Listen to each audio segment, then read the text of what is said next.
Alright, so in the last lecture we learned how to create a link, right? So we saw that we created a link. I'm just gonna undo this because I want you to have this in your exercise files. But we see how we can create a link and even make it to go to another different to open a new tab, right? So let's go ahead and do a save as on this document. And on this lecture here, we're going to be learning how to create an image with a link, a clickable image, which is super useful. So link images, that HTML, that's what I'm going to call this page. All right, and we should have it updated here also. Perfect. So how do we create a clickable image? Well, let's first make the image, right? So I'm going to go back to my images.html. I'm just going to copy my image here. There we go. Bring it from there. I'm just going to get it back, and let's go to link images, and let's just paste it in there. All right. Make sure that if you don't have your image here, like I didn't for some reason, you Control Z on it. All right, so that way you can get it back. You don't do anything there. If you follow me strictly, you probably did not have it like me, but just go back to your image.html, or create one if you want. All right, it's super easy to create one.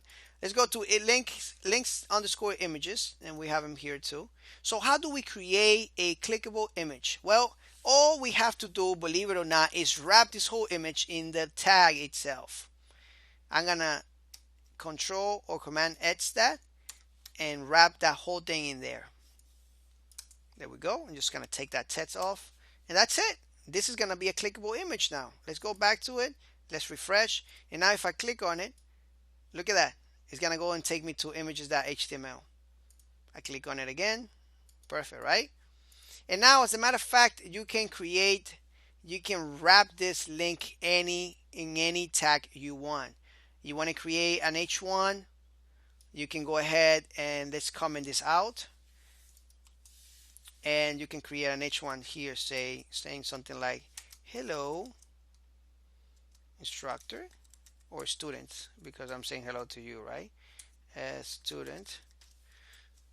And if I go back to it, we have this big H1 tag that looks like a link, right? Because we have the underline right here, and we click on it. There we go. Wow, nice, right? So we can make anything clickable. Just keep that in mind. Any element you want, you can make it clickable. All right, not just the image. But anyway, hopefully you learn a lot on this lesson here. And I'll see you in the next one. It was a pleasure, like always. Take care, and you're doing a great job. If you're following me, you're going to get very far in life. So keep doing it, right? Don't get bored and don't get distracted. Let's do it.